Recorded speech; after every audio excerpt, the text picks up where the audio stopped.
Pick up your gear and open your chests. Throw on your armor and head out on a quest. Hey, hey, it's a brand new day.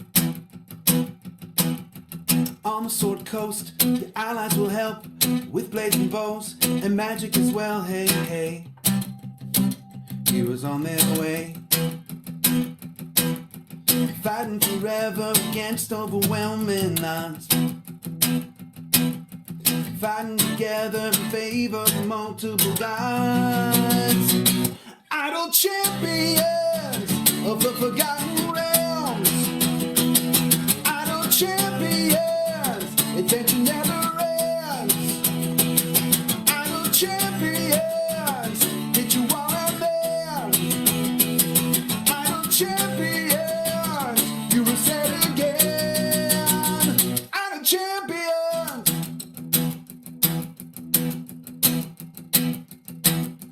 From Waterdeep to Icewind, head out to Shove or Shadowfell, hey, hey. Together we stay. Walk to the monsters, walk to the boss, walk to the right, it's never a loss, hey, hey. Bad guys to slay. Fighting forever against overwhelming odds. Fighting together in favor of multiple gods. Idle champions of the forgotten realms. Idle champions, adventure never ends. Idle champions, hit you while I'm dead. Idle champions, you will say it again. Idle champions.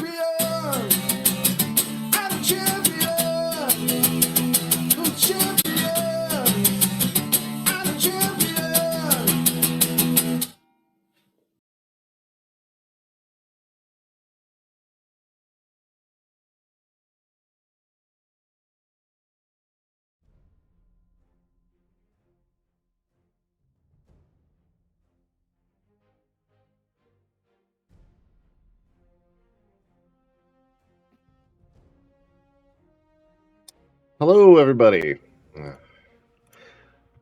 Audio didn't want to trigger right. Had to reset it. Welcome to Gaarawarr's Guide, the tutorial show. I'm Gaarawarr, if you haven't figured that out, and I don't even know how many episodes at this point. A lot of episodes. With me today, grabbing questions and keeping an eye on everybody, is Gabe. Gabe's in the production booth.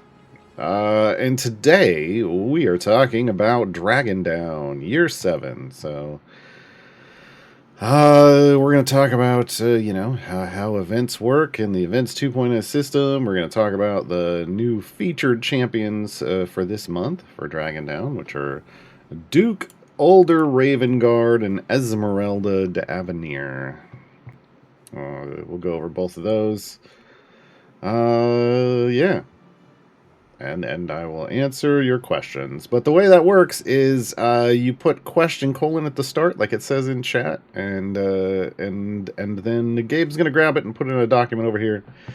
And so in the second half of the show, I'll get to the questions, because in the first half I just talk about the topic of the day. What's the topic du jour? That's the topic of the day. That sounds good. I'll have that. Oh, it's that kind of weekend, folks. All right, let's dive in. So normally, when you're doing playing the game and content, you'll have a campaign screen up, and you'll be doing stuff here, and occasionally you'll be like enhance, yeah. But then an event pops up, and you get Dragondown, like whatever the event is pops up here, and it also shows up over here on the top right. And if you click on that, you get brought to the event screen, right? So you'll have the two featured champions for the event shown, and then you'll have 4 what they call like what now we're calling flex slots, because basically you can choose any champion from a list of champions that are linked to this event to unlock as well as just these 2 that you get automatically. The first slot is just unlocked right away when the event starts. The next 2 are time gated. Yes, I said that for a reason. Time gated, and they unlock a week after each other. So this one, like this first one, comes the first Wednesday that the event drops. And events drop on the first Wednesday of every month. Then the second Wednesday, then the third Wednesday. And these others, you have to actually spend 3 time gate pieces. Hence the time gated joke. To unlock. So just know each week going forward, next Wednesday and the Wednesday after that, you're going to need 3 time gate pieces to pick up these champions. Which, if you've got like the blessing that drops 2 and a patron available, that should give you 3 a week. Or if you've just got like multiple patrons available. But if you don't, if you're early on, just hoard those time gate pieces because you're going to need them for that. And then this last slot, this is available based off supporting the game with cash. This is part of the event. If you buy an event DLC, something that's flagged as an event offer like this. I guess they threw the dragons in because Dragondown, so dragons are considered this. So if it shows this event boon and Dragon Claws thing, which are the event tokens this time around, then it's an event-related DLC, and it's gonna queue in and unlock this supporter slot, which is what they call this one. And that one, once it's unlocked, the cost is free because you already paid cash to get that. I picked up, for instance, I have this because I picked up one of Duke Ravengard's packs that had this golden epic in it, so of course it unlocked the supporter slot for me. Otherwise, this list of champions, again, this is populated currently by all of the past year's Dragondown champions. So year 1 was Binwin, year 2 was Korth, year 3 was Nova, year 4 was Celise, year 5 was Merilwen, year 6 was BBEG, and then it goes year 5 and year 4, and it's counting down again. Where did these 2 come from? Well, under the new system, there's 1 event a month, but in the old event system, there were 17 events a year. Those numbers don't really match up. So, doing math on stream again. There's 5 events that are being retired permanently, as far as we know. And the champions from those events are being redistributed to other events. So, Shaka and Dungeon Master come to us from The Running. Shaka was a year 4 champion, Dungeon Master was a year 5 champion. So they are now part of Dragondown forevermore, as far as we know. So they are options here for you to unlock as well. We'll be covering all of these options, like these champions, in a future Gaarawarr's Guide tutorial show. Today we're just going to stick with just events in general, and then these 2. Events have a timer. They will tell you how long they last. They last 3 weeks now. Again, they start on the first Wednesday of every month, and then they run for 3 weeks. Events earn tokens. Event tokens. The event tokens this time around are Dragon Claws. These are earned just by playing the game. Anywhere in the game. Doesn't have to be the event. Can be any content at all. As long as you're killing things in the game, event tokens will drop once every 25 seconds. That's it. There's no speeding. There's no way to speed that up. Not background parties, not speed champions, not speed potions. That doesn't matter. 1 every 25 seconds. It's a server-side calculation. You can earn extra, earn by opening bounty contracts. Bounty contracts are consumables that you can get out of chests of all kinds. And they award time-based currency, which is gold, and event tokens. So you can pop lots. One of the strategies to earn more tokens in an event is to just open lots of bounty contracts during an event. The tokens are now spent. They're not used to do anything in the event. They're used in the store. If we click back over here and I go to the store and I say, hey, I want a Duke Ravengard chest. At the very top, when an event is going on, you'll see there's a chest pack that's 2 silver Duke chests and 1 gold for 7,500 tokens. So every time you have 7,500 tokens, you can pop one of those on the champion that you've unlocked One of the champions you've unlocked so far. So for me, right now, all it's going to show is Ravengard and Ezmerelda chests.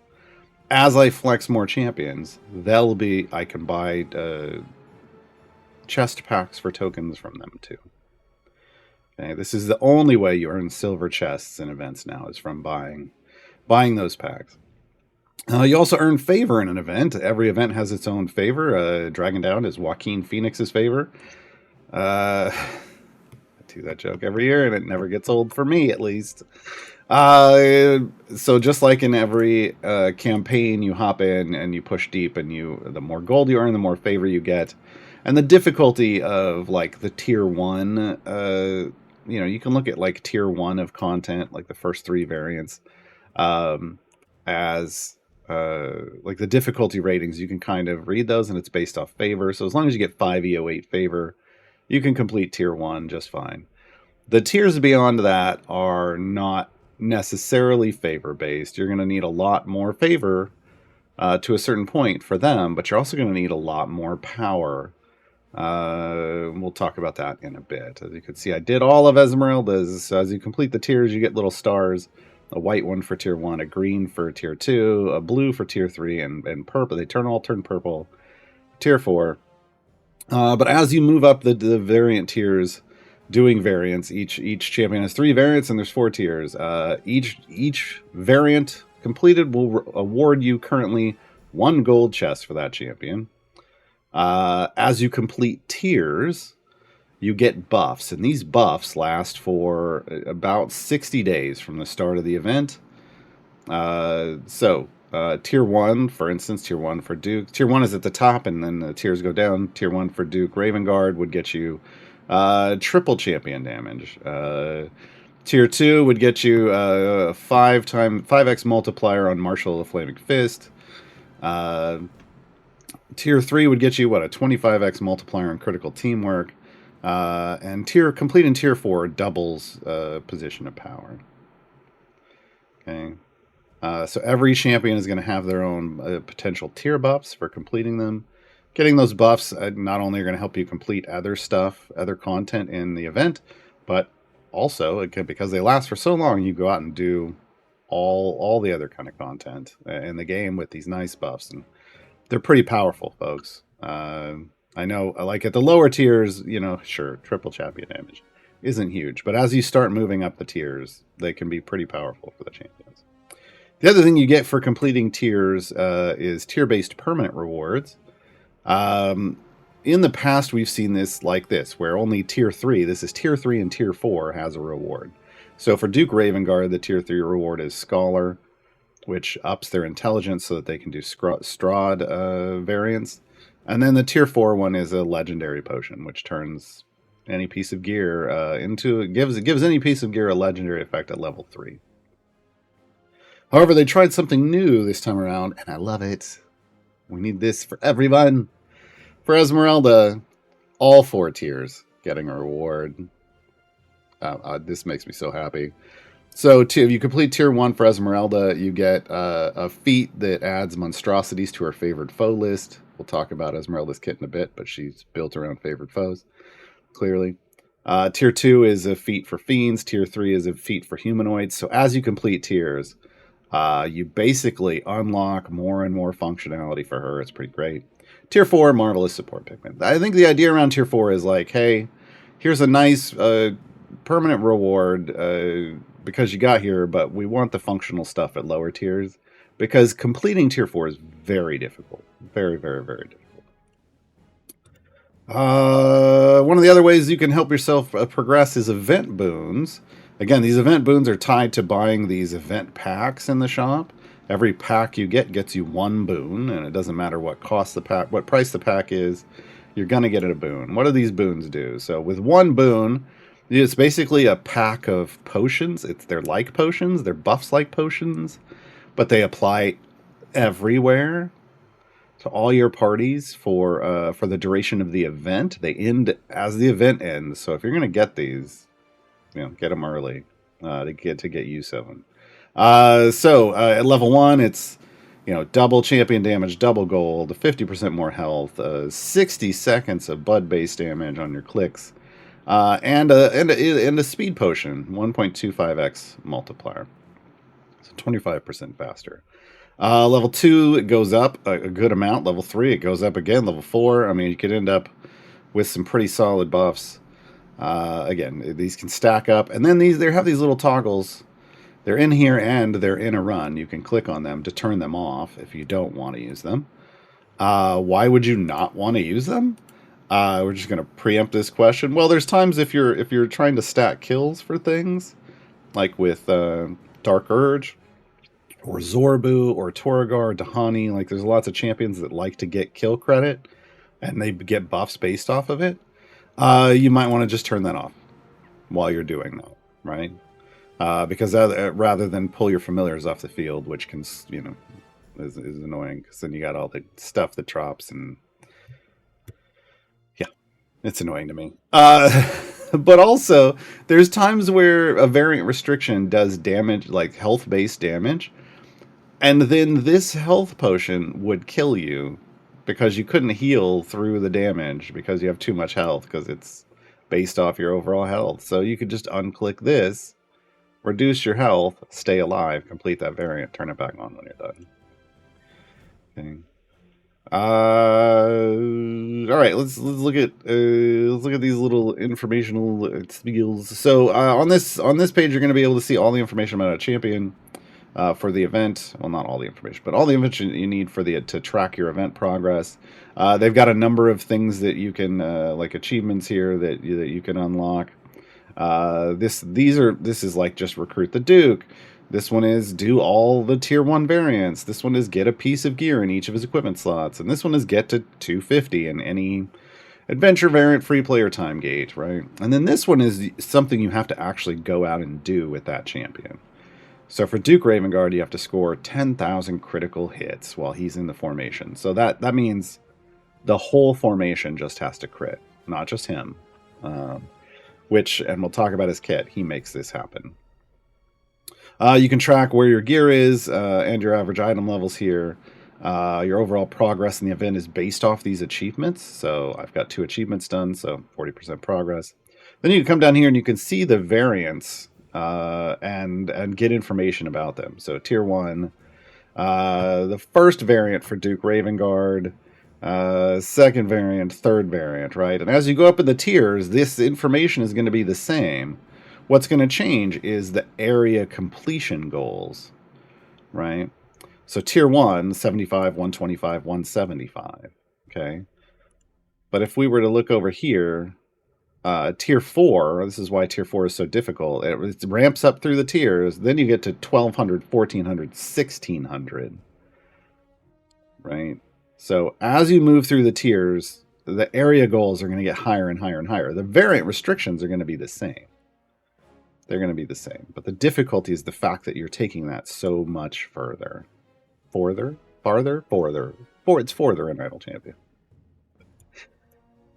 Oh, community jokes. So yeah, the way you need to think of this though, tier 1, because we get people wondering what the heck's going on with these tiers every event now. Tier 1 is for everyone. Tier 1, rated E for everyone. Even new players can complete tier 1. You might need a little help from the community, but we're here to help. Tier 2 is for people who are in the early game, not brand new, but they've got some extra power under their belt. They can get a good amount of favor, like E15 to E25 favor. You know, they're able to push deeper with the power that they've earned with gear, and it's really just gear and the champions they picked up so far. That's what tier 2 is. So tier 1 and 2, more straightforward. Tier 1 for everyone. Tier 2 for the vast majority of people. Tier 3 is for people who are solidly into the mid game. They've got solid power. They've got blue. They've got blue and up, blue gear or better, but there's lots of purple in there, like epic equipment in there. They've got a Modron core that's been leveled up and with epic flow. Maybe not 15, but maybe on its way, or maybe it is 15. With full epic flow. They've got a bunch of patron perks, like probably 7 or more tiers. Well, 5 to 9 tiers of patron perks, somewhere in there, right? They've got a smattering of legendary equipment, legendary effects, and maybe it's upgraded. Maybe their legendary gear has been upgraded. You need a solid amount of power tier 3. It is solidly into the mid game to complete tier 3. This is I'm talking about, to complete it, because you can sometimes dip your toe in and grab like the first one, if the restriction isn't too bad. But to fully complete it, this is the kind of power you need. And tier 4 is your late game. Your full epic gear, and on top of full epic gear, you've got a couple hundred average item levels on all of them, or more. You've got legendary effects on everyone that you're pushing with, and they're probably level 5 or higher. You don't have a full epic Modron core, you have a fully supercharged Modron core that you're using to push with. You have probably 9 to 10 tiers of patron perks, or 9 to 11. You're somewhere above 9 on the patron perks. You've got all the blessings, and all the major feats that you need for pushing. You own probably all the champions, so that you can easily build your formations. Tier 4 is late game and end game. So, if you find yourself as a newer player just doing tier 1, totally fine. That's the intended effect. And in fact, that's what events used to just be. They used to just be tier 1. Okay, they've added more tiers to kind of help you understand, hey, you're making progress as you're going along. Oh, and now I can do some tier 2 stuff. Oh, and then another event, I completed tier 2. Oh, hey, I just did my first tier 3 variant. Oh, I finally knocked out tier 3. And right, over time, you can track how far you're going based off your progress in events. Once you get everything, again, for a champion, you'll see all the information fill out over here. Everything will be checked off. I'm missing the new. She has a new achievement that I'm missing. We can talk about that later. It's pretty straightforward. We might even try to do it. Yeah, we'll see. But let's hop out here, and we're going to go to Dragondown. The adventure node, you can see the variants will show up. When you do it initially, it'll look more like this. No variants. It'll just have the name of the champion and the name of their event. Now, Esmeralda came from a different event, which is why she's got a whole other thing going on here. She's the reworked champion. They brought her in from her event. Put her in this one just temporarily.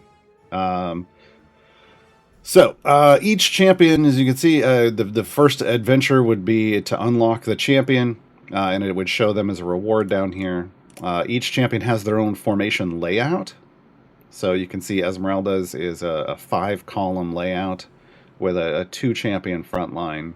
Does have a long row here in the second column that can give you some positionals, but it's made more for stretching things out here. Duke Ravengard is all about positionals. He clumps together in a group. He's got a 3-champion front line. Just a massive amount of positionals. If you're looking to push deep for favor, if you've got 3 solid tanks, this is the place for you. If you got 3 tanks, I should say, this is the place for you. If you don't, then Esmeralda's will work for newer players too. You just have to be a little more careful about where you're placing your champions. You're not going to get lots of adjacencies here, but you can get enough, especially for newer players. So every champion that you get, like these 2 are the featured champions, and then any champion you flex, they're going to have their own formation layout. So keep that in mind. Let's talk about Esmeralda's variants. Like I said, the restrictions here are going to be the same. The area goal, this is obviously for tier 4, but tier 1, 75, 125, 175, right? The restriction for the Devil's Scourge is Strahd von Zarovich sent his zombies to follow Esmeralda from Barovia. Strahd zombies appear in each wave. These zombies deal 100% additional damage, do not drop gold, and do not count towards quest progress. This is a fairly non-restriction. Like this doesn't mean anything. This is basic. I like to call this a swarm variant, where they're trying to swarm you with lots of enemies. It's not a big deal. With area 75 as your goal for tier 1, they're probably never going to touch you. And even later on, double damage in this game doesn't really mean a whole lot. So this one's pretty straightforward. Build whatever formation you want because you're just going to wreck it. The Devil Knocks. The mists of Ravenloft encroach upon us, making it harder for the champions to see. And this is actually a mist effect you'll see on the screen. Enemies move 100% faster and drop 99% less gold. I love when they run faster, because when they run faster across the screen, that just means they get to my weapons and magic faster and die. Like, it's just like, okay, thanks for dying faster for me. They drop 99% less gold, and I know for newer players, you're probably like, what? But this isn't a big thing in Idle Champions. In Idle Champions, we deal with large numbers, which is why we like to set scientific notation values, like you see E63 up here. You can use, if you're on a computer, press Y to turn on scientific notation. Otherwise, it's under the settings. In scientific notation, for all intents and purposes, 99% less gold means EO2 less gold. Well, if favor is your gold find multiplier, then that means instead of getting E63 gold, I'd be getting E62 gold. Or E60, well, E62 some. But E61 gold. I can math. It's Saturday. I don't like to math on Saturdays. E61 gold. Jeez. Which, I mean, that's plenty. Right? So favor is your friend here, because especially in the early tiers, just make sure you have favor and you'll be fine. Later tiers, you're not getting there without it. If you can get to the later tiers, you're going to have a lot of favor anyway. Right? TLDR, it's a non-issue unless you haven't gone out and earned favor. The Devil You Know. Esmeralda. Oh, my boys. Esmeralda starts in the formation and can't move. What they mean is she can't be moved. She can move just fine. She'll attack and stuff. When you can't move a champion, they show them as a C down here in the formation layout. So she goes in the second column.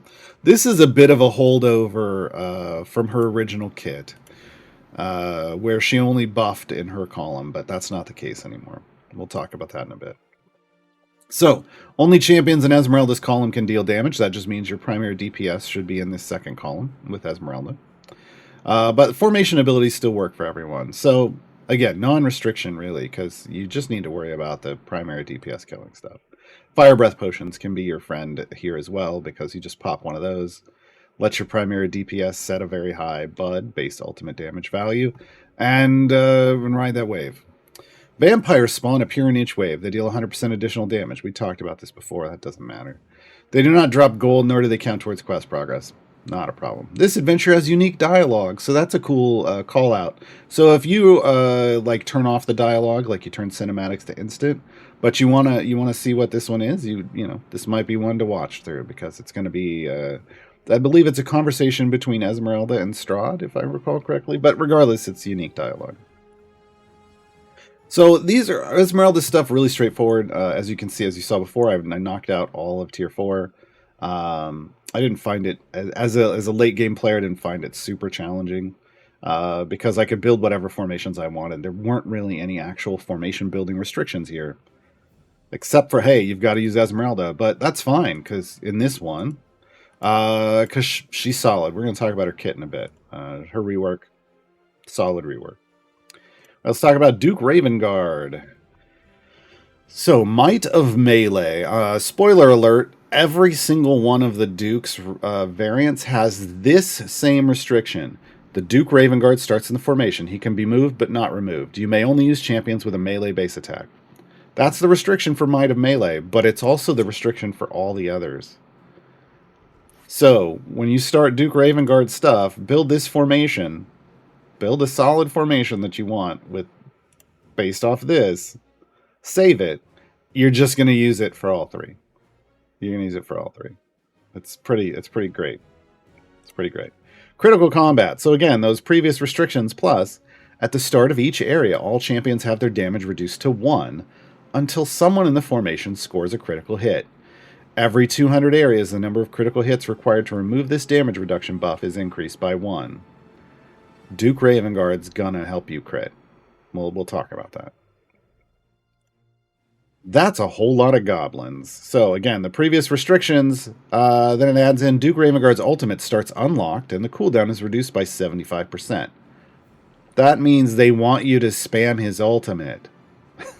Just in case you didn't get it. In the first wave of each non-boss area, there's a 20% chance that 30 goblins immediately spawn. These goblins do not drop gold or count towards quest progress. Again, it's a swarm variant. It's trying to teach you how his ultimate works. We'll talk about that. We'll talk about how the ultimate works. Let's hop in to a free play. And we'll talk about the Duke and Esmeralda. Turn all this off. Get out of here. Throw some familiars out. I want a very specific one out. Hey, Miss Squiggles. All right. So, Esmeralda is a Seat 1 champion. Boom. Esmeralda. Duke Ravengard is a Seat 8 champion. He's all the way over here. Okay. Let's talk about Esmeralda and a rework first. So Esmeralda D'Avenir is a human fighter wizard with a support debuff role. Debuff is now a role, folks. Technically, she is a Vistana monster hunter, which is how I list her. But she is a female human fighter wizard. Kind of good. No affiliation. No affiliation. Her main attack, despite this sword, is a firebolt. So she is a magical damage dealer. She hurls a mode of fire at a random enemy. You can tell that over here. Please do not just look at character models to try to figure out what they do. Please read about the character. The base attack, the symbol here that's a magic missile, that means it's a magical base attack. And it describes it here. So support and debuff. Debuff is a new role that they've added. People have been debuffers for a long time, but it was never a role until now. And they made it a role because of Esmeralda's kit. So we'll talk about that when we get to her ultimate. Her main ability, and this is the big one that the other things focus into, is training montage. Esmeralda marks enemies that she attacks, training other champions to spot their vulnerable points. Marked enemies take more damage. The amount varies. From all champions. For each debuff champion in the formation, stacking multiplicatively. That's the good way. We like multiplicatively stacking in this game. Now, she also has item support for this. So, it does. The item support currently, if you come over here, I know it says post-stack bonuses. But it changes this. It changes the pre-stack multiplier. Esmeralda and the Duke are a little confusing. Their stuff changes the pre-stack multiplier, but it lists as a post-stack bonus, and other upgrades and other abilities that feed into them apply post-stack. They're a bit of a hybrid mop. Can be a little confusing, but it is. They are pre-stack multipliers. This is a mathematically OP ability. So this is the main thing. It's just when she attacks, anything she attacks is going to take more damage. And remember, she attacks randomly. Preparation. Every time a debuff is applied to an enemy, and she applies her own, but that means other people can help do this too. The effective training montage is increased by an amount, stacking multiplicatively up to 100 times and resetting when changing areas. Now, as you can see, this value has changed, and this makes us, like, as shown here, we think this is modifying the pre-stack multiplier. However, over here, when it stacks up, it is only stacking the original base value of 10% per stack initially. I've got a ticket in on this, and they're looking into it to figure out what's going on, because... Or hopefully they'll look into it. I haven't heard back yet. They were like, wait, are you sure it's not? And I'm like, I'm sure it's not. Because it looks like it should be.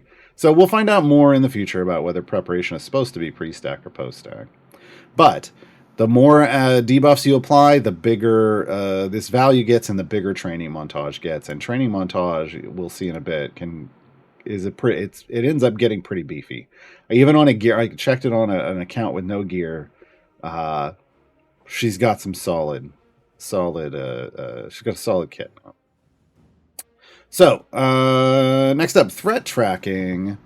Undead are Esmeralda's favored foes. So this is her favored foe mechanic. So undead are just always on the favored foe mechanic. And if you'll remember, we saw that she has feats that you unlock through your progression through the event tiers to add up to 3 more favored foes to her kit.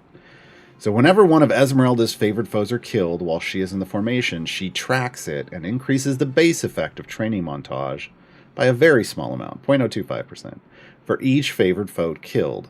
These stack additively, but then that bonus multiplies against training montage. These stacks persist for the entire adventure, resetting when you complete it, and it caps at 1 EO5 favored foe kill. So that's 100,000. So, it's a lot of kills. Yeah. It's a small value, but it adds up. The more you kill, the more it's going to boost. It's nice. Not always required, but it is one of those things where if you're really close to completing a variant and she's not capped yet, go cap her. Go cap her somewhere. Just park on a level, kill a bunch of stuff. Pairing her with other favored foe champions, like if you put her in a favored foe team, she's totally going to come along and just ramp this up real fast, right? Because well, actually, this is her favorite foe. So if you're creating undead enemies, who can create? Minsk can create undead enemies, and somebody else that chat will remind me of. Viconia can create undead enemies. But again, also you can slot in the feats, and away you go, right? There's other ways with other champions to create lots of whatever her favorite foe are. All right, the ultimate. My signal. I feel like it should have been on my signal, but that's cool. This is not the description of the ultimate. This is why I brought this up, and then I forgot to open it. Hold on, folks. So this says, for some reason, they have truncated ultimate descriptions lately, and this doesn't really tell you everything. Esmeralda attacks the enemy with the highest health, greatly debuffing them. The debuff gets stronger with each debuff applied in the current area. The whole truth here about her ultimate is this. Esmeralda reveals a magical sun dagger and launches it at the enemy with the highest health. If the enemy, if 2 or more enemies have the highest health, like if it's tied, then it lands randomly. The dagger lands in the target, dealing ultimate damage, so it applies damage on hit. And then it remains there as it begins to glow with a burst of radiant energy, creating a new debuff that lasts for 10 seconds. While that debuff is active, the damage done to that enemy is increased by 25% for each stack of preparation currently active, stacking multiplicatively. If you get 100 stacks of preparation, which again, this is killing or applying a debuff on a current area. Do we have 100 stacks? No. We can't really apply. I've got familiars killing things. So you can sit on one area because preparation stacks go away when you change areas. You can sit on one area. This is built for bosses, to be clear. Sit on the boss fight, apply 100 stacks, pop the ultimate, and suddenly that person is taking that boss will take 4 EO9 extra damage at base, like without gear. I believe it was 4 EO9 extra damage, and the gear is just going to take it up even more. So pretty solid debuff off an ultimate with stacks. Stacking up 100 preparation stacks and using the ultimate is how you get her achievement. I said we were going to come back and talk to that. She needs you to cumulatively earn 2,500 stacks while hitting of preparation while hitting the ultimate. So, like right now, if I hit the ultimate right now, I'd get 16 stacks on that cumulative tracker. So the way you can get her ultimate is park on a level, work all the way up to 100 stacks, and then sit there and hit her ultimate 25 times. I know it's time consuming, but that's what speed potions are for. So if you just want to get her ultimate real quick, that's how you grind it out. Okay. Anyway, so it's a pretty massive ultimate in terms of the debuff, especially since it's got item support. Because preparation has item support. This is 4 EO9, that's right. The item doesn't affect this. This is 4 EO9, but well, oh no, she doesn't have it. She just has the ultimate cooldown. But this is a 4 EO9 debuff. Preparation is the one that has item support and can make everything. At 100 stacks, you want that anyway, because that's going to make everything stronger in the first place. Let's talk about specializations. She only has the 3 this time around. She used to have 2 different sets of specializations, but now she has 1 set, and there's only 3 options. And they're for very specific use case scenarios. So it's not like this one's always the best. You have to figure out what you're doing. Sorry. We've trained for this. All champions deal a bunch more damage, and that number can vary because she's got item support for this. That's why the numbers are kind of ramped up here. All champions deal more damage against enemies with armor-based health. So in this left spec, this is the armor cracking spec. Okay. This increases their chance of breaking an armor piece. Yeah, because the more damage you do, like the chunks come off based off the damage you do. Additionally, if a hits-based or armor-based enemy is affected by training montage, so she's attacked them at least once, successful hits against them remove an additional hit or armor piece. So double credit. So not only against armor does she boost the amount of damage you're doing, helping you strip off armor chunks, hopefully, she gives you double credit when you do. Great option. But again, I would say specifically for armored stuff, you could bring her in for hit-based stuff as well. But the big boost here is as an armor breaker. Vampire Hunter. The effective training montage is increased by a lot on enemies who are one of Esmeralda's favored foes, and threat tracking counts each favored foe killed twice. This is when you're specifically hunting favored foes. When that adventure is all about favored foes, like your favorite foes are throughout, or you're building a favored foe team, and you want to kill you've got the feats, and you're slotting those feats of her because it is when you're killing her favorite foes.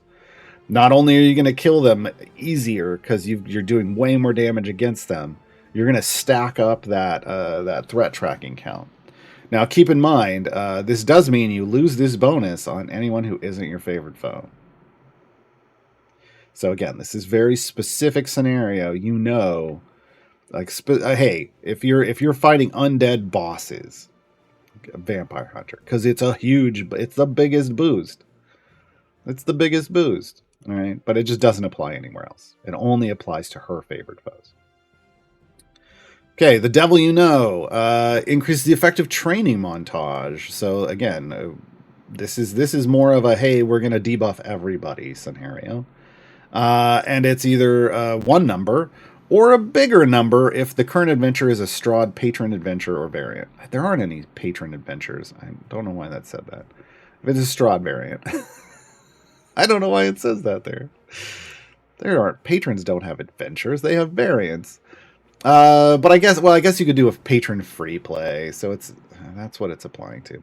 So basically, she's just your debuff is going to be bigger against everything. This is the default if you don't want to have to figure out what's going on. This would be the default. The devil you know. You're just going to do lots more damage on applied debuffs. And if you're doing patron stuff, even more damage. This is specifically for her favorite foes, and this is for armored enemies. Okay. So you really got to know what you're dealing with, and then she has options, pretty strong options for that. All right. Enemies in the Mist. Yeah, that's the last one. This ability may give her a speed roll in the future, but no, just understand now that this is a speed effect. And they just didn't tag the roll, and they're considering it. While Esmeralda is in the formation, 0 to 2 mist enemies can spawn with each wave. See them? See them? Those are mist enemies. And they're rolling over us because we don't have any damage at the moment. So 0 to 2 mist enemies can spawn with each wave. When a mist enemy is defeated, an enemy whose type matches one of Esmeralda's favored foes appears from the mist, and all nearby enemies gain the training montage buff, debuff.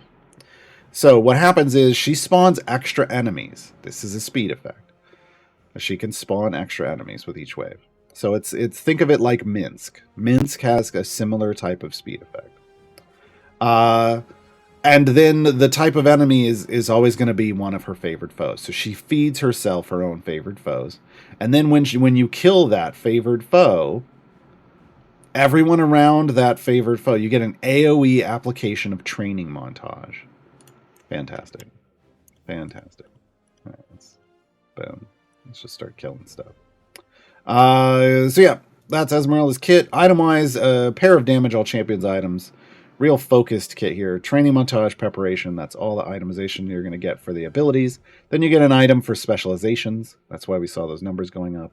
And then ultimate cooldown, which, yeah, give me that ultimate more often. You really just need it every boss fight, but sure.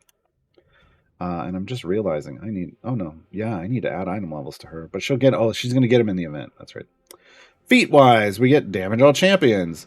There's a feat. This is a cool feat for those of you who just want to ramp those numbers up. This is a temporary feat, like in the sense that you put it in temporarily and then you remove it later.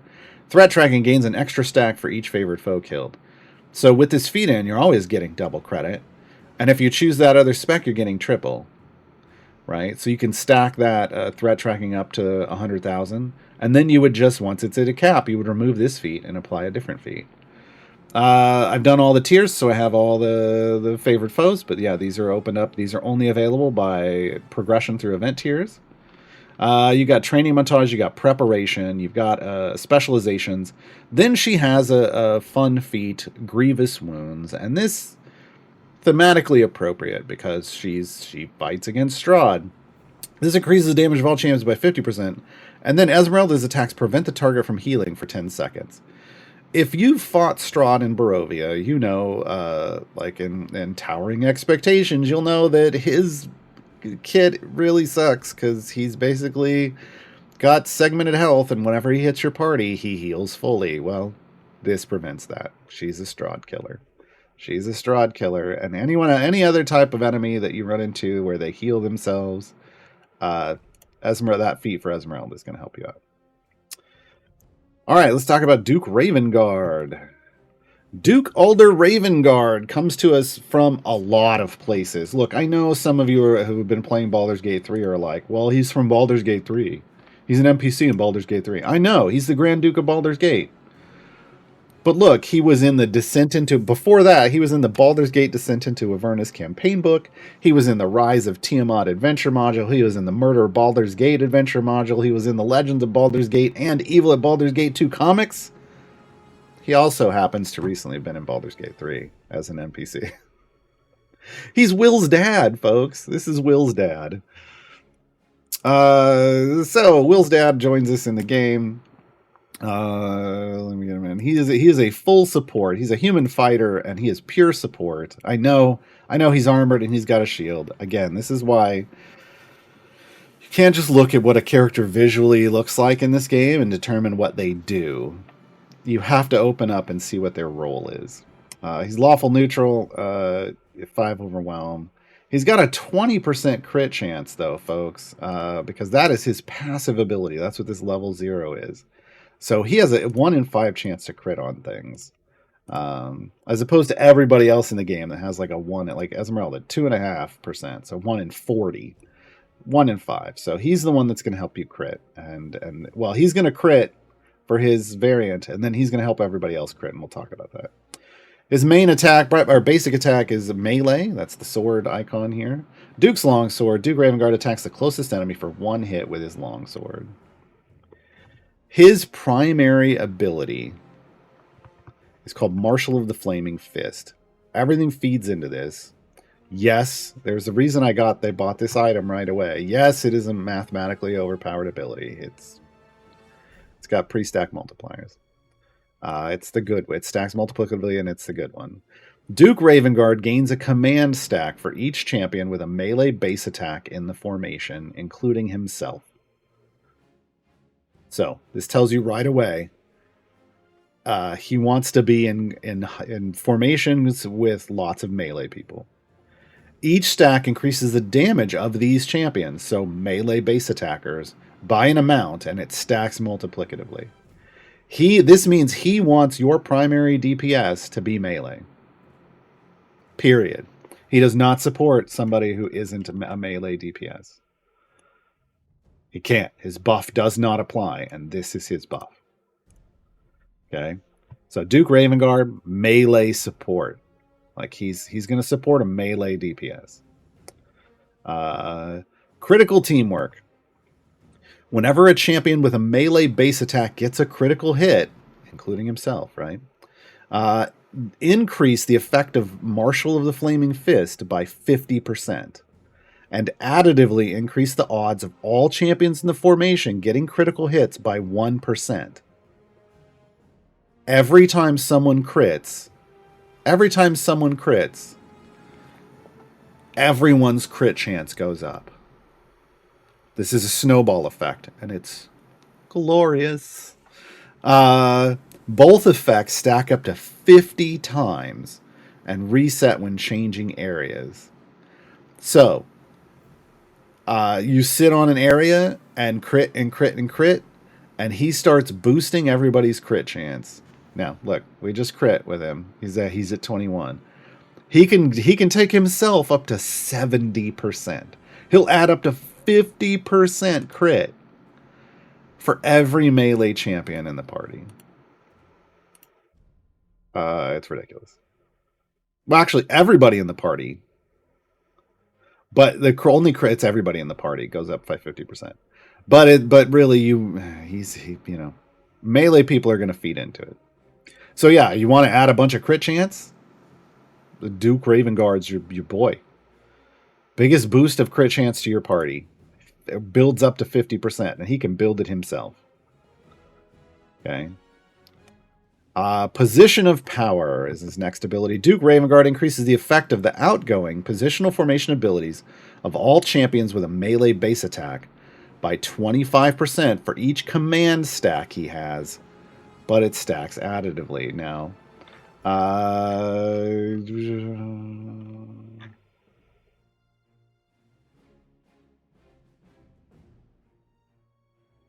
yes. So that's based off the number of, I was double checking. It's based off the number of command stacks or the number of melee champions in the formation. It's not a huge bonus. Even at a full formation of melee people, this is a 250% boost. Not a huge bonus. You're thinking, that's not a lot. But it's, if there's a lot of positional formations, abilities in your group, it adds up. We used to see this with Narak, right? Even just a few 100% can be a big deal. So if you are building him with other people who have positional formation abilities, it can get ridiculous. Because it's anybody with a melee base attack. It doesn't mean they don't have to be next to him, whatever. It's just they have to have a positional formation ability and to be a melee base attacker. All right, let's talk Fire Shield. It's his ultimate. Before we get into his spec choices, Duke's Fire Shield. Duke Ravengard's magical armor ignites in flames for 20 seconds, causing any attacking melee enemies to take damage, as well as increasing his own damage. Here's what it looks like. He puts a line in front of the party. Anyone that touches the party takes damage. How much damage? Well, that didn't tell you, did it? This is what I don't like. It doesn't tell you here either. I'll tell you. Because it's ridiculous. For 20 seconds, his attacks and any enemy that attacks the party, 25 seconds of Bud base damage. In that moment, he will start doing more damage than your primary DPS for 20 seconds. And anyone hitting the party will take more damage than your primary DPS can do for 20 seconds. Now, a lot of people are like, well, but that doesn't mean anything because fire breath potions do a lot more than that. Sure. But fire breath potions aren't going to help against armored enemies. He's an armor chunker, folks. Like this event is all about destroying armor. You got Esmeralda and you got Duke Ravengard. Because every one of his hits will take off a chunk of armor as long as your butt is high enough. As long as your primary DPS is taking it off, he becomes an even better DPS, removing chunks of armor. And anytime that boss hits, like your enemy that's armored hits the party, there goes another chunk. That can happen way more often than clicking with a fire breath potion, because against armored enemies and hit-based enemies, clicks only remove and a segment once every 5 seconds. So the Duke and Esmeralda are all about just destroying armor, and I love it. We give us more stuff to chew through armor, and they have. We've asked, and they're delivering. Oh, I do want to point out here with Esmeralda, this little bar here fills up with her preparation stacks. So now we know she's at 100 preparation stacks. So if I hit my signal now, and then I go look at the achievement for her, I wonder if it's going to track.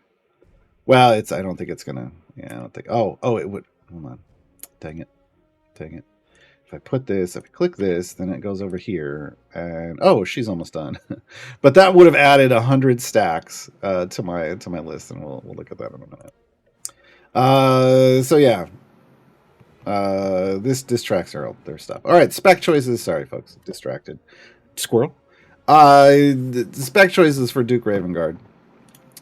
Lead the charge, Strength of Baldur's Gate, or Legacy of Ravengard. So lead the charge when Duke. Again, this is situational specializations. I love situational specializations. I don't like just click the bigger number. I like situational. Lead the charge when Duke Ravengard gets a critical hit, and remember, he starts off doing that 1 every 5, and then it just gets better. He follows up by bashing the enemy with his shield, knocking it back a short distance. So he gets a knockback and a double hit with a knockback. When this occurs, and keep in mind, double hit with a knockback with his ultimate up means he can remove 2 chunks of armor of armored enemies. It's great.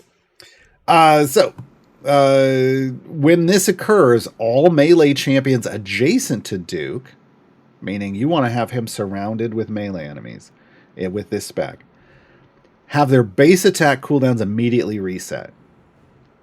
So every time he crits, everyone else gets a free attack. Immediate free attack. And remember, he can ramp up, like on a boss level when you're building, or even when you get later on, he can ramp up an extra 50% crit chance to take him to a base of 70%. That's a lot of extra attacks, folks. Again, armor chunker, hit-based segment remover, because everybody else is going to be attacking too, and if they've got bud-based effects, or if they're doing a lot of damage, or if it's just a hit-based enemy, yeah. So very situational here. You want this in a very specific situation, because you want to make sure that he's doing lots of crits. So you may want to bring in something else, do something that boosts his crit chance, so that when you add the 50, he's at 100, right? Because right now, when you add 50, he'll be at 70. So we'll talk about that. Strength of Baldur's Gate. Champions with a melee base attack, so everybody that he buffs, have their crit chance additively increased by 20%, and crit damage increased by 1,000%. So you just want to run a high crit chance melee group and feed off of his ramping critical teamwork, ramp it up super fast. Everyone gets 20. That takes him to 40, and with that other 50, he's at 90%. What? This is ridiculous, right? So you want a lot of crits? Here you go. Legacy of Ravengard. If Will is in the formation, remember that's his son. Anyone affected by Will's folk hero benefit gains an additional stack, but the max remains at 4. if you don't know, Folk Hero is one of, if not the biggest potential buff in the game. It is multiplicatively stacking with a max of 4 stacks. You need, obviously, for multiplicative stacking, you want at least 2. So this means if someone could normally get to 3, and you add Duke Ravengard to the formation, it puts him at 4 and gives your DPS the biggest buff in the game. Even if you're just getting someone from 1 to 2, you're unlocking a lot more power. You're activating that multiplicative effect. 2 to 3, great. But 3 to 4 is the key. If they're already at 4, there's no need. There's no need to choose this spec. You'd choose one of these others, right? Super, super impressive. This is just going to make building formations around Will a lot easier. It opens up so many more options. So many more options for strong Will formations. Okay, I'm going to go with this 20% chance because 90%. Duke Ravengard, folks, if you can't tell, he has the potential to really, in a pretty significant way, I think, change the endgame meta. That's everything. That's everything. Gear. I'm going to gear him out in a minute. I'm going to show you a kind of the efficient way to gear up a champion. But you'll note, look, we went from 500% crit damage to 5,500% with that 1,000% boost, up to 90% crit chance. Let's talk about feats. Damage all champions. Increase the max stacks of Duke Ravengard's critical teamwork by 10. Critical teamwork stacks are the ones that add crit chance. Click. Watch it tick up, folks. He has a feat that in the middle spec will take him to 100% crit chance. No other champions needed. He can do it himself. He can do it himself. And that means every other champion in your formation goes from getting 50% crit boost at max to 60. To 60. All right. You got Marshal of the Flaming Fist. You got the Position of Power. Marshal of the Flaming Fist, because it is the multiplicatively stacking, is one you want added. Position of Power. You can also increase the effect of Duke Ravengard's critical teamwork ability by 20%. So if you want, you can boost this, and critical teamwork then gets another boost to the post-stack damage because critical teamwork isn't ridiculous enough, right? He's got a tadpole feat, folks. Story stuff. So adds a Ceramorphosis stack. Again, he's Will's dad. You bring him in for absolute adversaries groups. The higher level versions of all of those, and then that intelligence. And then intelligence one.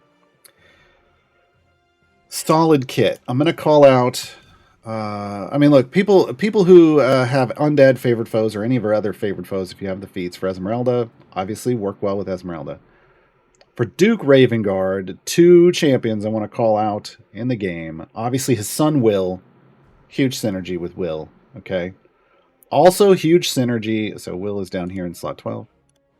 Also, huge synergy with Strongheart. Even before I saw the synergy with Will, I was like, oh god. Like, you want Strongheart with Ravengard. You just do. You just do. Why is this? I'm going to take a moment to actually point this out. Do we make sure? He can join. Strongheart has the ability to be an honorary member in other affiliations. We don't have any affiliations in here. I'm just going to pick this one, but make sure you're picking the right spec for what you're doing with Strongheart. Strongheart has an ability called Righteous Might. Oh god, he's at 105.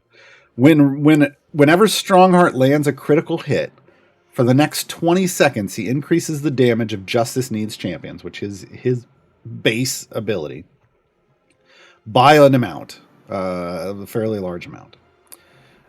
There's item support for this. This item support buffs this value. Okay. It increases the healing amount of Courage to Stand. He has a heal that doubles the healing off that for each time he crits, double healing. And reduces the attack speed cooldown of himself and champions affected by Justice Needs champions, which is adjacent affected, by a half a second. So he runs his base attack and everyone adjacent to him's base attack down super low. He will run it down to their animation speed. So max attack speed. And for every time he crits, you get this bonus as its own stack. This is a multiplicatively stacking ability that doesn't call itself out. And because the item supports it pre-stack, it's mathematically OP. If we come over here, I don't even know if it tracks. It does. I'm sitting at E22, E24 buff. That's taking Justice Knees champions up into the E30s. E30s. Okay. And I'm basically maxing everybody's attack speed out. And I'm boosting healing by EO5%. So this combo ridiculous. Ridiculous. Because Ravengard wants melee champions to crit, and the more they crit, the faster he boosts their chance to crit. Well, guess who wants to crit and boosts attack speed? Strongheart. Incredibly strong synergy. Incredibly strong synergy. Strongheart is arriving in the next event. So in July's event, you can flex Strongheart. If you don't want to wait, I'm okay with that. I don't think it would be a bad thing for you to be like, I've got a bunch of extra time gate pieces. I can flex the rest of these champions. I'm going to go pick up Strongheart now. I fully support you. I fully support you. Strongheart has been a fantastic champion since he came out. And this is even better. Also, he's an event token scavenger, so he gets more event tokens. But yeah, just really fantastic synergy here with Duke Ravengard. And of course, you throw Will in the mix. Will is both a melee and magic base attack, so he can queue in here as well.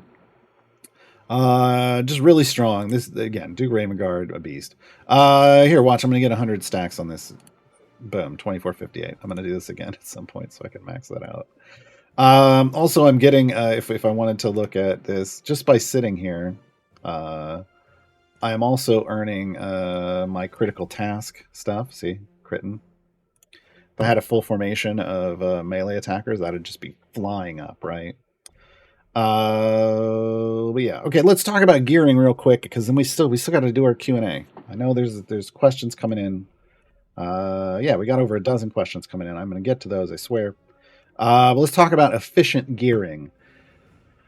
There's an easy way and there's a finicky way. So I'm going to tell you the easy way first. It's what a lot of people spread throughout the community. I've been pushing this for a very long time. When you're gearing up a brand new event champion, so you get into an event, you unlock all your new event champions. Chest opening order matters. The order, because your goal is to try to get to blue or better gear quickly. You can't. If you're newer mid game, you're not going to be able to get full epic. That's a late mid game into late game and end game thing off events. But unless you're spending cash. But you can have a perfectly strong champion with just blue or better gear. And so this order is trying to get you to blue or better gear as quickly as possible. Electrums first. The chests like from this stream where you put the code in, you copy paste the code into the cryptex, and it gives you an Electrum chest. Those first, because they do drop gear for every champion. But when you have a champion that has no gear, everything magnets onto that champion out of Electrums. When you drop something that they need, it goes to them. Electrums are always looking to fill a gap. If it rolls a white, it's going to throw it onto an empty. If it rolls a green, it's going to throw it onto an empty or a white. If it rolls a blue, it'll throw it onto an empty, a white, or a green, right? It's always magneting to the champions that don't have that type of gear. So Electrums first. And the goal is to try to get to green or better gear with your Electrums. And if you run out of Electrums, you can use any named silvers you have. Now remember, in events now, named silvers only come from buying the token packs. So use your Electrums first. Let me demonstrate here. I'm gonna open like 10 Electrums out of this pack, out of this stack I have, and there we go. I just got all of the Duke's gear. I'm now greener. I got real lucky. I'm now green or better. I got 4 greens and a blue. That out of 10, that was real lucky. But that's what you're trying to do. That's what you're trying to do with your event chests. Okay, so start with got that. Yay, nice. So start with your electrums. Run out of electrums because you can be electrum starved if you're a newer player. I'm on my new account. I'm in the mid game, but I just unlocked a bunch of new champions. I just unlocked 3 champions when this event started. And so I might be a electrum starved. Use all the electrums up, then I might have to buy packs and fill in with the silvers. Like that might be a thing you need to do. And you'll get golds with those. Once you're green or better gear, then you can open the golds. And this is because of the rules of golds. Yes, if you have extra electrums, you can still use them. If you have those silvers, you can still use them because there's a chance they can drop a blue. But golds will guarantee you 2 things. They'll guarantee you a blue, and they'll guarantee you an upgrade. What it doesn't guarantee is that the blue will be the upgrade. So like on this, on Duke Ravengard right now, I could open up a gold. He could get a dupe blue, or he's guaranteed to get now a regular blue. If he had been in whites, he could get a dupe blue. This is why you wait. And then the upgrade would have been one of the whites to a green, right? So this is why I recommend getting to greens first with electrums and silvers, some combination of electrums and named silvers. Then open the golds, because now I'm going to open 4 golds. Each gold is either going to be a blue or it's going to be an epic, right? Because of the rules of chess. There's 1 blue. There's 2 blues. There's 3 blues. The last one's actually going to be an epic because the pity timer is 4 for new chests. But I might get an epic and a blue. Nope. Got an epic. Did that give me everything? Nope. I still got a green left. All right, but that's fine. This is perfect because this demonstrates something else I want to do. So yeah, you're efficiently getting to blue or better gear by doing electrums and then name silvers if you have any. As long as once you're green or better gear, then the gold chests. Now, if you want to be hyper efficient, and hyper efficiency is kind of you want to be patient and you don't have lots of electrums, or you just want to be hyper efficient with your electrums, which I'm kind of doing in the mid game now on my other account, then what you want to open first is a named gold chest. Because again, it's going to drop a blue and a blue and an upgrade, but the lowest rarity it can drop is a green. It actually has a chance to drop a 3rd item as well. That could be any of those rarities. And that's going to fill out potentially a couple slots for your brand new champion, which means you need fewer electrums to get them to green or better. And then when you get to the point where they're at green or better, instead of opening named golds, you would come over and open any group golds they might have, like a patron chest, for instance. So any patron chest they might qualify for, you could open that patron chest. I don't have any, and that gear could drop, a blue, because they guarantee blues from all of them as well. It could drop on that champion and fill that out as well. If the weekend chest had that champion in it, it would guarantee you a blue as well. So there's ways to kind of target. There's the final blue. There's ways to target and be hyper efficient. You just open one of those, get the blues. You could open all of those named like group chests that could drop for that. Try to fill it in that way. And the idea then is you're saving all the named chests to dupe onto your champion, because that's going to boost their item levels. Okay, while also fishing for epics. So to be hyper efficient, start with a named gold, then move into electrums. Finish off with named silvers if you have any, or you need them to get to green or better. Once at green or better, then you open a group gold that includes them, and then finish with named golds. That's if you want hyper efficiency, that's it. But if you don't want to worry about all that, just remember electrums into named silvers into named golds. All right, we're going to take a short musical interlude. This is Esmeralda's song. We'll be back to answer all the questions after this.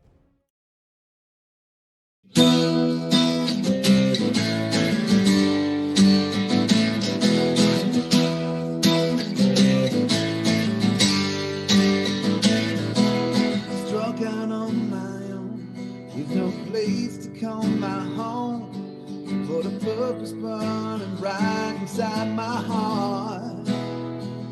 Saw the mentor on my quest, so I could study with the bear. Now there's nothing left but vengeance in my car. When fate took my leg, I got up to fight again. Nothing stops me from the task at hand. Now I'm stronger than before. I stand ready for this war. Drive the undead scourge out of this land. Predators are played by my hands. I'm going where angels fear to tread. I'm going where evil goes. I'll hunt them to the end. Eternal peace for the undead. I'll send them all to hell. It's time to make amends.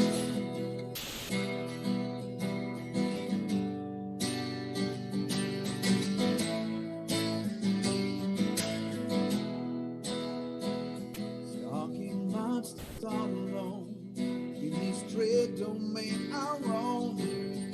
Ancient evil hounds me every night. Search across this land, oh, way to understand how to break the curse and bring back the light. Time to put an end to this fight. I'm going where angels fear to tread. I'm going where evil goes. I hunt them to the end. Eternal peace for the undead. I'll send them all to hell. It's time to make amends. Time to make amends. Angels fear to tread. Send them all to hell. I hunt them to the end.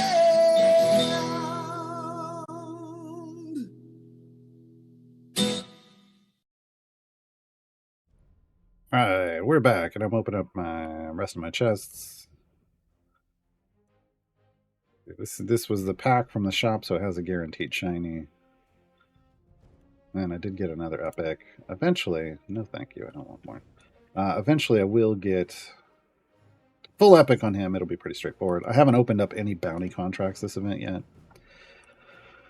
And then I will pump. Well, I guess we could do that now. This is what you want to do, folks. Like, I burn all of my bounty contracts every event. I store all these up so that I just, once the event starts, they all come crashing in. I use all of them every event because, to me, I also open a fixed amount of chests every event. So basically, I get roughly the same amount of tokens every event and roughly gear all the champions up. New champions up to kind of the same threshold.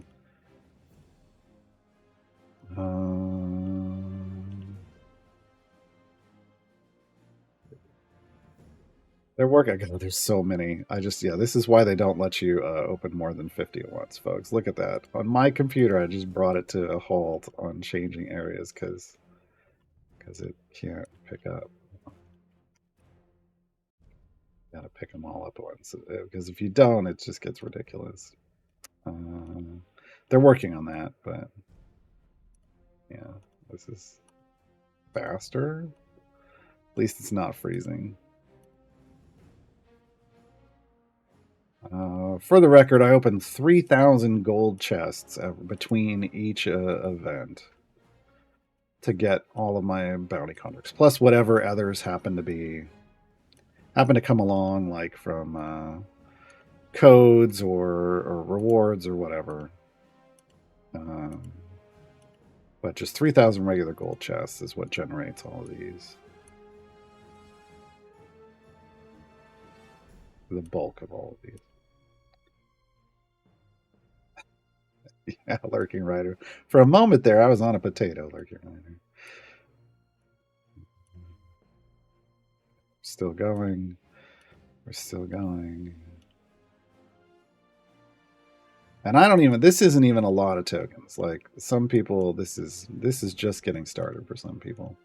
So almost 6 EO5, so 598,000 tokens. And then I will visit the shop and freak a lot of people out. All I do is it all goes on the new champion. It all goes on the new champion. So I don't distribute. All my other champions are already geared up and have lots of item levels, so I focus on the new champion only every event at this point. My main account is, or my new account is different. There we go. Full epic for the Duke, and his critical teamwork got a shiny. Okay. I would have preferred it on his ultimate cooldown. Actually, I know that's weird. It probably does. It does more work there, but the ultimate is just a beast. I built up a formation that was just lots of melee people. I don't know that it's a good formation. I just threw in people that I like, so don't get mad at me. Questions from chat though. Noobles, do event bonuses and boons work in Trials of Mount Tiamat? They all the buffs and the boons work everywhere. So yes.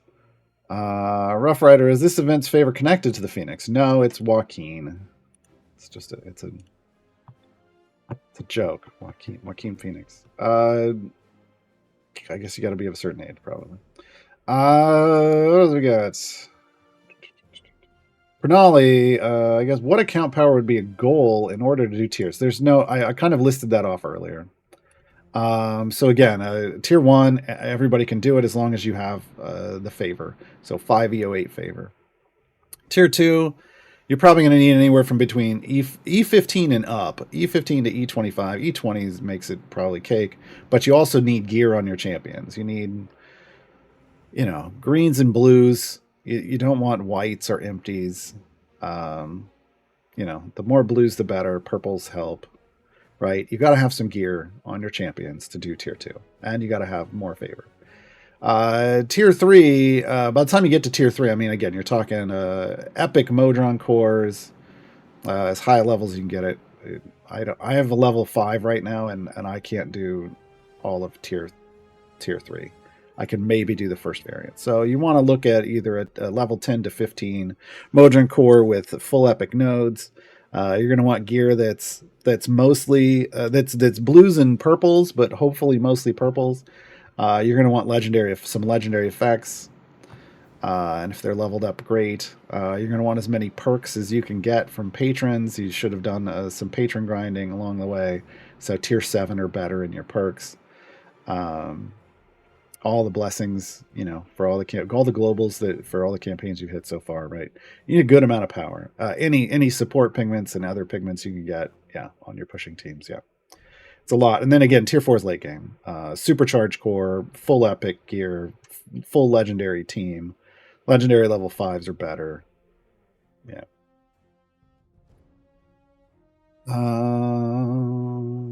Lightning Hawk, how do we get the last achievement for Esmeralda?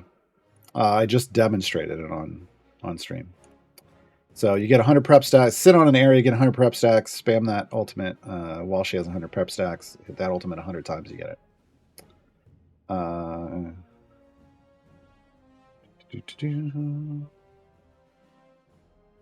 Hikuishi, in time gates, you get a silver chest every 100 levels of free play. Yes. Doesn't seem like that's the case for Events 2.0. That's never been an event thing, and that's a time gate thing. You said it in the thing. In time gates, you get this. That's time gates and events, two separate things.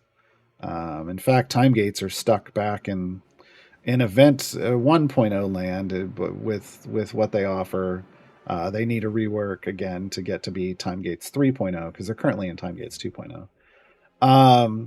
So no, events have their own thing. Time gates have their own thing. Always have. If that changes with the time gate rework, great. But you get tokens in events, and you spin the tokens on chest packs. Those chest packs give you silvers. Not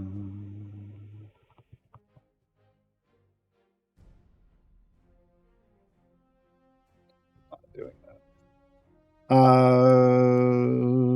Let's see. Would Wolfgar be a nice combo with Duke and Strongheart? I've got him out here. And yeah, I mean, if you've got Wolfgar, he is melee, he is a tank. His crit hit chance, he has a 20% as well. And all of his crits stun enemies for 5 seconds. So he's got a kit that's kind of ready for that. Also, in his spec choices, he can increase all champions' crit hit chances by 10%. So this is a way to get like Duke Ravengard to 100% without using that other feat for him. But then if you're not using that other feat for him, everybody else only goes to 50. It gets a 50% crit chance boost instead of 60.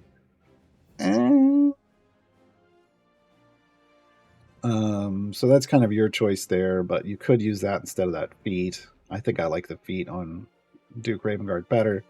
Yeah, so I mean, he's got stuff. I mean, you could take everybody over 100% if you want. What happens though on 100% is the multiplier, like you get a chance to double crit at anything over 100%. This is usually seen on Caddy Bree, who has ridiculous crit chance because she has an item support for that. And also ridiculous crit damage. Unfortunately, Caddy Bree doesn't work with Duke Ravengard because Duke Ravengard only cares about melee champions, remember? So yeah, Wolfgar is a good tank combo because he likes crit stuff. Also, honestly, the Companions of the Hall minus Caddy Bree work well with Duke Ravengard with Wolfgar as a tank because they've got crit focused effects. I think you could probably leave Bruner out, but I mean, you don't have to. Yeah. So you could bring in Dritz, and you could bring in Regis and Wolfgar and Puent. Puent isn't a Companion of the Hall, but he's Companion of the Hall adjacent.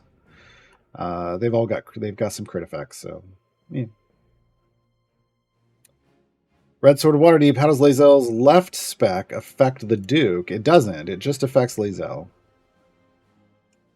Increases Lae'zel's crit hit chance by 20% additively, and her crit damage by 100% multiplicatively.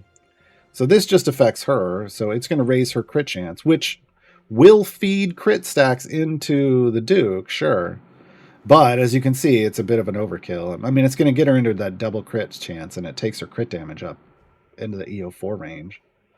But this isn't super important unless she's your DPS. If she's your DPS, then yeah, her crit damage going up matters. Otherwise, you want one of the other specs. That's her DPS spec, is the left spec. Like usually. All of them could be her DPS spec, but if you're going with this type of setup, she kind of wants to be the DPS. Lurking Rider asks, which of the Duke and Esmeralda's formations will be doing a deep run for favor in? The Dukes. The Dukes. I haven't done a deep run for favor, and I know you're like, but Gaarawarr, you're sitting at E63 favor.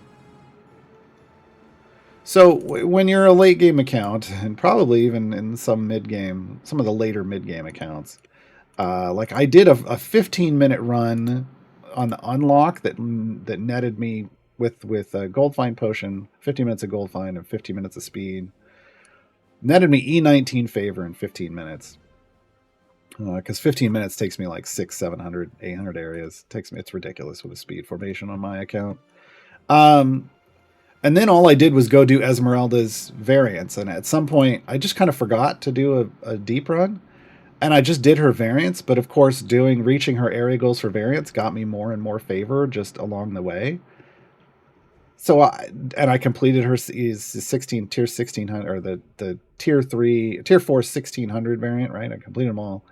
And it ended up getting me 63 favor at the end of it. So I do need to still do a deep run, and it'll be in the Duke's formation. It's kind of a late game things. Back to general questions. General questions, sir. Gene, when I time gate a champion, it doesn't seem like I'm able to complete the achievements for completing their variants. Can I only do these with an event?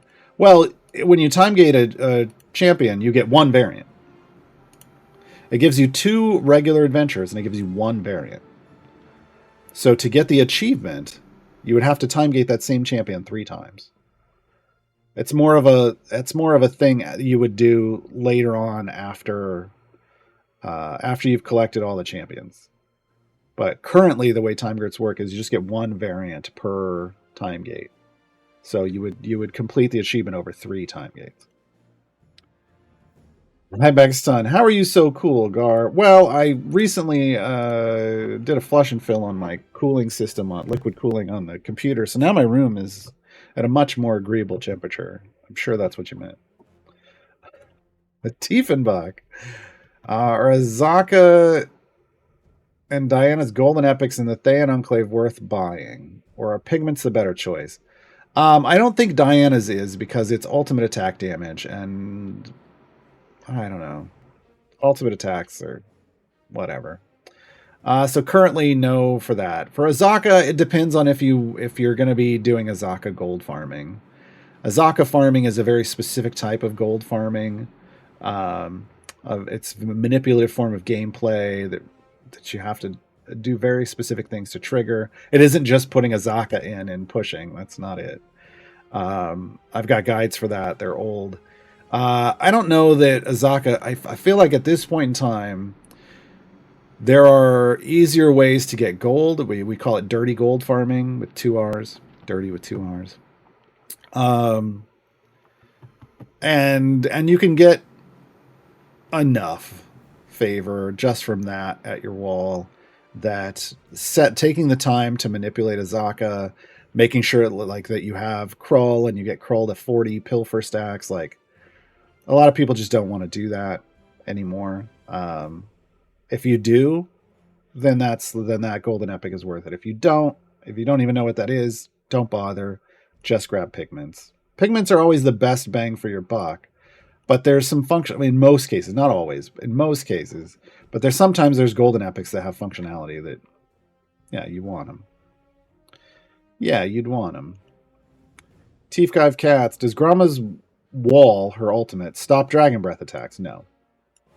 No, it's just melee attacks. Rafflin, is Founders Day the next event? Yes. You can always come over here and look in the list. They're in order. So Dragondown is the current event. Founders Day is the next event. So we'll have Deacon, we'll have Walnut, we'll have Freely, we'll have Sergeant Knox, we'll have Nahara, and we'll have Strongheart, plus 2 other champions that will flex in from some other event that's retiring, right? Plus the new champion and plus the 2 featured champions, I should say. Because they aren't always, we don't know. Like right now it's a new champion and a rework champion. But they've told us sometimes it'll be 2 new champions and sometimes it'll be 2 rework champions. I'm just working, folks, if you're wondering, I'm just working on this crit hit achievement. I mean, most of the people in this formation are critters, or melee attacks, so that works. And actually let's do this. There. I'll ramp it up faster. Tifa Cats, do Penelope's clouds reach the boss dragons? Penelope's clouds place themselves at random on every area. So they might, but I think what you're talking about is like a stationary enemy. And Penelope's clouds slow and apply a deep, like when they enter them. I don't know. Because they're stationary, I don't know if they trigger that effect even if the cloud is on them. You need to ask the devs for that. Because if the trigger for the cloud is when an enemy enters, but an enemy is stationary and the cloud is just sitting on it, I don't know how that works.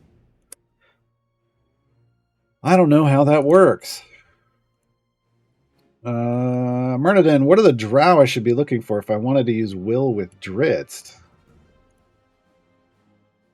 Well, let's go to Champion Search.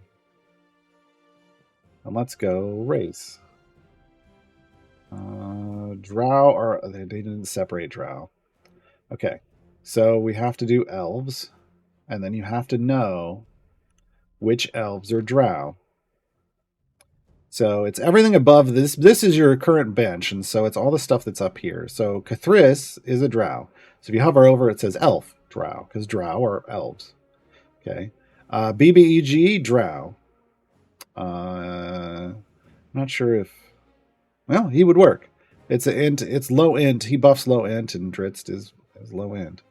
Baloth, Drow. Baloth would be the support you'd want, not Jarlaxle. So Jarlaxle just provides gold. He doesn't support at all. He wants to be the DPS. So Baloth would be a Drow. Viconia is a Drow. You're not going to want her. I don't think she would really support Dritz that well. Finn is a Drow, so you could run Finn. That's it. So Cathris, BBEG, Cathris in seat 1, BBG in seat 3, Baloth in seat 4, Finn in seat 5. Those would probably be the Drow you'd be looking for if you're trying to support Dritz. But I don't know. I mean, Dritz is a Dritz that also wants Ranger. I don't know that, like, yeah. Like, there aren't a lot of other Rangers, and none of these Drow are Rangers, so you're going to end up with some weird... Well, I guess it's not horrible. You're going to have 2 Warlocks, because of if you use both Cathris and Finn. You're going to need to get maybe either just use one of those, or maybe somehow add another range. Like, remember, you got to match multiple things for Will, so... But those are the Drow available, at least. Those are the Drow available. The rest of your formation, you're going to have to figure out. Santa Lizard, I found the game due to the new EGS freebie next week. Welcome to the games. Fresh account with only gear for Celeste. Oh, you got that, did you? One of the other things I want you to do is hit up the Combinations channel. Join the official Discord at discord.gg/idlechampions. There's a channel called the Combinations channel. And they're going to have lots of other free codes in there, and you're going to get a lot of Electrum chests, like I was talking about earlier. Those are great for gearing up champions. Follow that, check in on that channel once a day, get a bunch of free stuff. Also, hit the hamburger buttons, the menu button, sign up, click settings, and sign up, or no, click on newsletter, sign up for the newsletter with a valid email address, because once a week they're going to send you a code with a free chest in it. And occasionally they send you free champions. So do that. Is there anything specific that would help me to do this weekend before unlocking the bundle on Thursday? Well, you want to just what we talked about today, starting off events and working on events. You're going to get, a couple champions here. You're going to get Duke Ravengard and Ezmerelda. Then you can flex one of these at no cost for you. As a brand new player, I would go BBEG. BBEG has a speed effect, so they're a speed champion. I would pick them up so that you get that speed effect. It's just going to help you complete content quicker. So that's for your first champion. I would work on that. Again, you're going to need to learn some formation building. I saw a Secret 30K link to my new player reference. That's great, but that's main campaign stuff. But there's some links to guides in there, like Formation Strategy 101. You got to build a formation, you got to push, you got to get some gold. You got to get some favor, right? And then you'll be able to do Tier 1 of the event. You've got 3 weeks to do it, so don't be in a rush. And next week, when you get that pack on the Epic Game Store next week, folks, starting on the 13th, if you log in between the 13th and the 20th after 11 a.m. Eastern, you'll get Duke Ravengard's Champions of Renown pack, which is Thalora in seat 1, Briv in seat 5, Farida in seat 7, Duke Ravengard in seat 8, and Will in seat 12, right? I think it's Will. The only one that doesn't really fit there for me, they're all melee except for Farida. But hey, it's a bunch of gear and stuff. Just again, they rotate these giveaways. Last time it was on Steam. This time it's on Epic. Once you get that, you're gonna have a lot of gear. You're gonna get a lot of gear for those champions, and using those champions in your formations will easily let you blow through all the tier 1 of the event. May even let you get enough favor to maybe do some tier 2 stuff. It's gonna depend. But then, yeah, hit up that new player reference. I just revamped that for the state of the game in Events 2.0. So you're hitting the game at the right time to use that guide. it is a much smoother reference now. It references the buildup of things with this new Events 2.0 that's going to deliver you even more champions than before. So, yeah, hit that up for sure. The game is as deep as you want it to be. There's a lot going on. You can play it casually, but if you really want to optimize your time, hit up those guides. Ravenous. I'm on area 580 of an adventure and have not invested any gold in click damage, but in the kill log, I'm seeing enemies killed by click damage. Could Esmeralda with 3 stacks of training montage be debuffing them enough to make this possible, or is it a bug?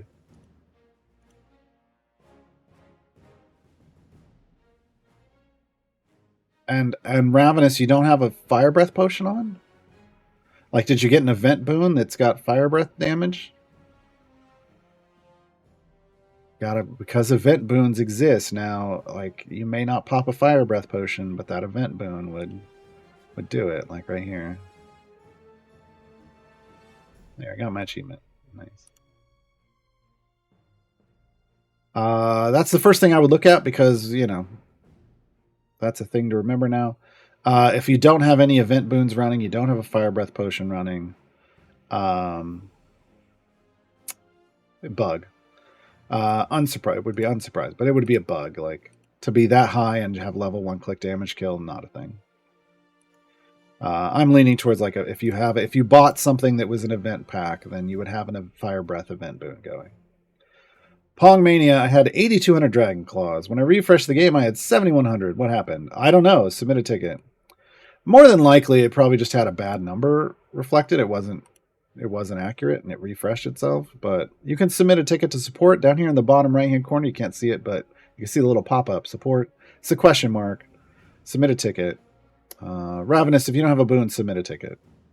Yeah, just include an image of your kill log showing click kills, but that you don't have any potions and boons running, you know. Infinite, as a newish player, newish player, what would be places for me to get more familiars? Other than gems and gold. Well, there's only 3 ways. There's only 3 consistent ways to get familiars. One is the gem shop, which you just said you don't want to count. So, okay. The other is cash, which you just said you don't want to count. Okay. Well, then the only one remaining is patron shops. Each patron, way down here, will have a familiar available. Oh, it's bug. We'll have a familiar available. So, like on my new account, I have unlocked 3 of the patron familiars. I'm working on the Coatl, the baby Coatl for cereal. Elminster is the late game patron, so yeah, don't worry about getting his anytime soon. Seriously, Sandy, fix that bug. So yeah, I mean, you're really restricting it, but those are the 3 ways you can get patron or get familiars in this game. The only other way is occasionally from the giveaways, right? Like the promotional things, like the EGS store is getting. Once upon a time, like this. Oh, I've even got it on the screen. This is an anniversary. This was like the first anniversary reward for players if they logged into the game for 4 out of 7 days. So they have, you know, there is a precedent to them doing familiars on anniversary giveaways, but it was just like a one-time thing. Niscus, is there a way to place a specific familiar on a potion slot in the manager? I don't think so. No. You could only come over here and click on it and place it at random. I don't think... I think they'd be like, why would it matter? And I would kind of agree, unless you're trying to ditch the familiars you don't want to see to increase your chances of seeing ones you do want to see, right? Which I get. But Yeah, Maxie, I said that. I said that already. I said there was a familiar in that giveaway. I said in giveaways like the ones for coming up on that pick, there's familiars. But yeah, that's like I said, that's not a consistent way. There's only 3 consistent way. I use these words. I use words because they have meaning. I said there's 3 consistent ways for you to get familiars. Oh, I hate this bug. One is the gem shop, one is the cash shop, and one is the patron shop. That's it. All right, I got to get out of this. I got to get out of this because this bug is killing me. They say they fix that bug, and then it doesn't get fixed, and then it's like, and it comes back, and all right, what are we gonna do? I'm gonna do Might of Melee. Might of Melee, because I haven't done any of this stuff yet. Did I make a starter formation? I did.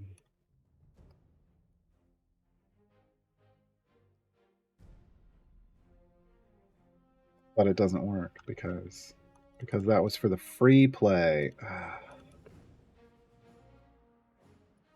How are you? Free played yourself. All right. Oh boy. Okay, hold on, folks. I got to do this all over again. Okay, Strongheart. Get in here. Oh, God, stop it. Okay, just bouncing around, not doing anything. Wait, why is? Oh, because Kent can come in. I'm like, why is he allowed? Kent can come in. We're going to go up here with this. We're going to go down here with her. Move him over here. Okay, well, who else do we want here? Okay, so these are fine. We want all of these. I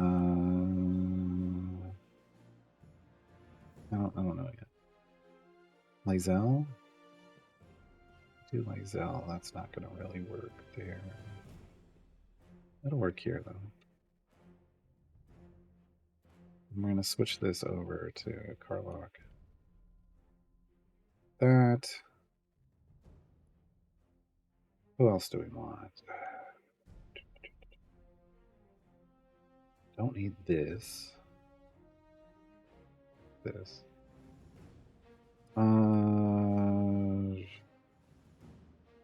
No.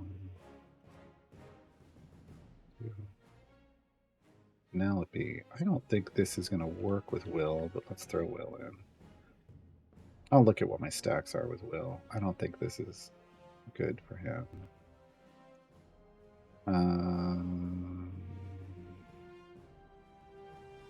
Oh, that's right. We have another tank slot. I'm like, what are we missing? You're missing a tank, Gaarawarr. We could run Thalora. We run Evelyn.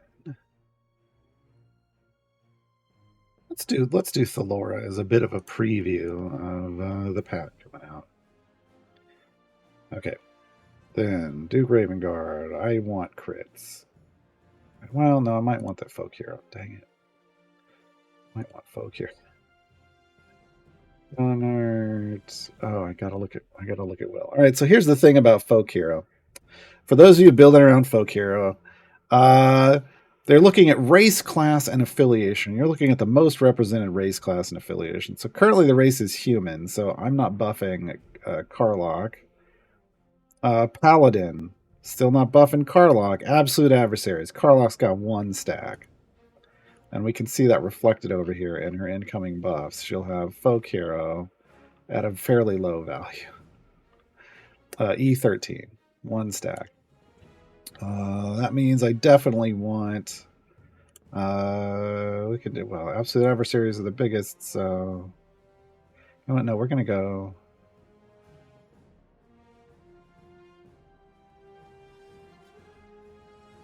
Still gonna do this one. All right, we're gonna do extra stack to get Karlach her double stack. So at least we're triggering the multiplicative goodness of folk hero. Now I'm up to E24. Right, so E13 to E24 just by adding a stack. If I wanted to build this out, I would try to get rid of some humans. Phrasing. Get rid of some humans and add tieflings. add tieflings, but I don't know that.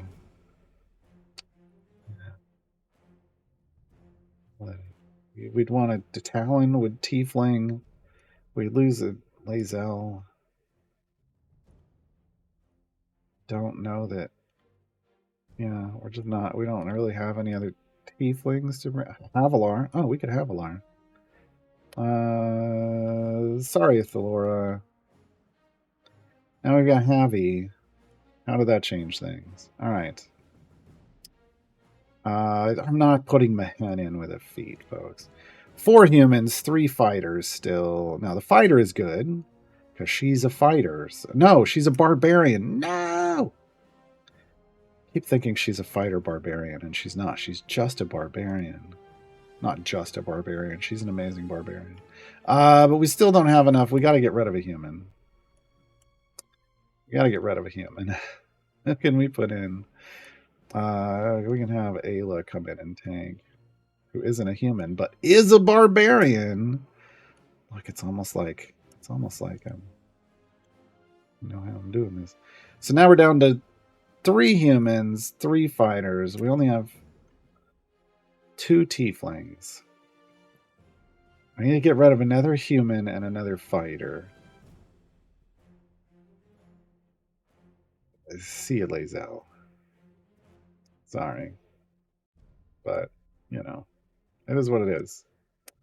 It is what it is. That gets me tiefling and human tied, and gets me barbarian, fighter, and paladin tied, and gets me absolute adversaries, which gets me... It just gets me, folks. 4 stacks. I'm now at an E42 buff. 4 stack Carlock. Let's go. Now, the problem is I got to add 1 more champion to this formation because... Just cuz. And it can't screw up this very unique balance.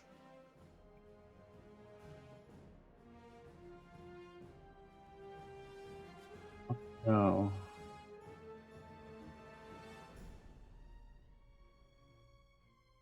Thinking Krull.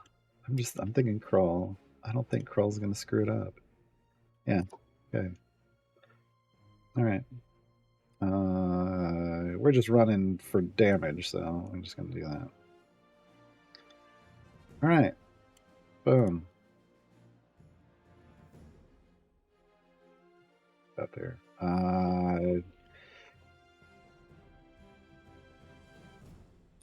Variants. Oh, that's not how you spell variants. Variants. There we go.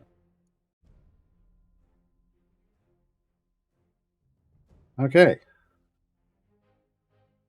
That'll rock that out. Back to questions, because we're almost out of time. So let me finish these off today, folks. Why not Shadowheart? Because she's a magical champion. Remember, folks, we talked about this earlier.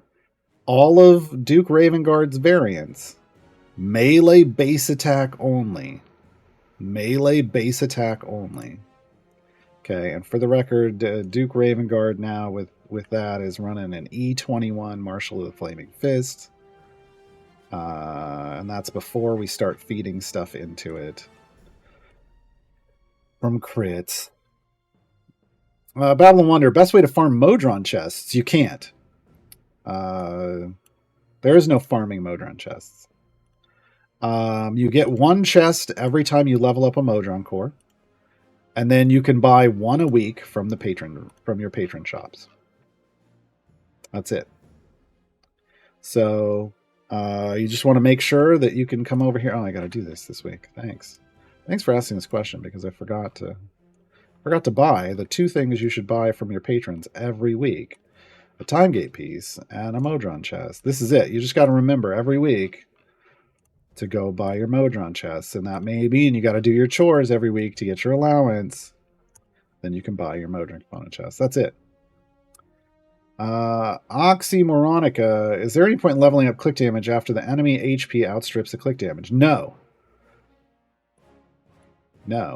And usually that is roughly on regular campaigns. Most of the early campaigns, it's your click damage level roughly equal to the area. In events, you can take it further, like the area goal can be higher than the click damage, but eventually the damage isn't going to be the same. And you can look down here at the bottom left of this box, area base monster health, and compare it to your click damage value. Once it's equal, stop leveling up click damage. Just put that gold into your champion. Gliding Secret, are there any more live D&D shows series in the works where we get to vote on things and collect the daily tokens and rewards? You're talking about Idle Champions Presents, and they don't announce that in advance. So if one is coming in the future, it will just appear, and they will talk about it within about a week of it happening. Yaku's, what's the best use of contracts now that event adventures don't cost event points to start? You still pop all those bounty contracts, and you spend those tokens on chest packs from the store. It's not the best use. It's the only use. It's the only use. So you come in here, once you have 7,500 or more, you can buy a thing. And when the event is about to end, you want to spend all your tokens yourself. Make your choice yourself. Because when the event ends, if you have more than 7,500 tokens, the game will auto-spend across any of the champions you unlocked until you're below 7,500 tokens. However amount, like if the event ended now, the remaining, the 66.95, because it's lower than 7,500, would turn into a little token tracker in my inventory. And opening bounty contracts and earning tokens outside of events then holds over, and you can use them in the next event. You can use them in the next event. All right, folks, that's everything for today. Thank you for joining us. Thank you for Gabe for grabbing all the questions. Thank you to all of you for asking all the questions. This is the last stream of the weekend here on the CNE Games channel. Streams will return on Tuesday. However, I stream over on my channel, twitch.tv/Gaarawarr, spelled like it sounds. But if you don't know how to spell it, you can click my name there in chat and click follow. I stream 5 days a week over there, and right now I stream a lot of Idle Champions on a mid-game account, folks, on a mid-game account. I will be there in about an hour-ish, sometimes a little earlier, sometimes a little later, depends on how long it takes me to get my food from the drive-thru. So come hang out with a group of us over there as we continue the journey through Idle Champions. What else? Oh, the song we're going out on. Oh, I should probably say this too. This Wednesday, self-promotion. This Wednesday, hopefully, over on the Dungeon Scrawlers channel. Let me get that in the chat. Over on the Dungeon Scrawlers channel, I will be appearing in a TTRPG live play show. That's right, folks. I'm playing D&D with some fun people. Dungeon Master Stephen Merlino has created a mini campaign, a little mini story, 10 episodes called The Affairs of Wizards. Come watch me play D&D with my dwarven finger waggler, that's a spellcaster, Bandy. Starting, hopefully, Wednesday, 6 p.m. Pacifically until 9 p.m. 6 to 9. Nice. Join us for a nice stream. The song we're going out on is one of Esmeralda's favored foes. Enjoy, folks.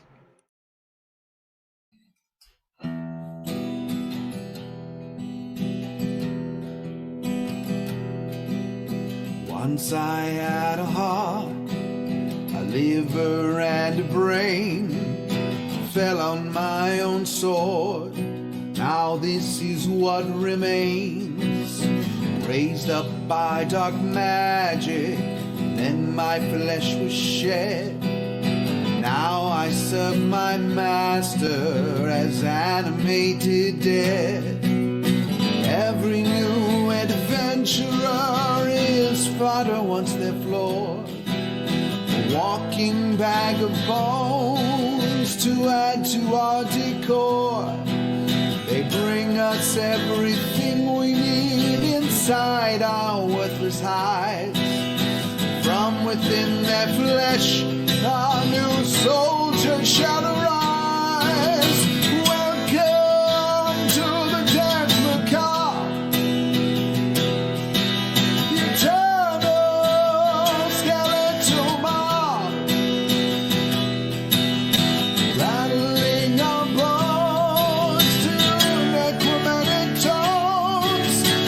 On your widest grin, I'll become a skeleton. Dance macabre.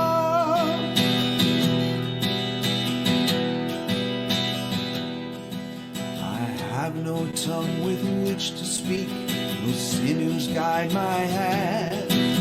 Still I march in step to my dark master's command.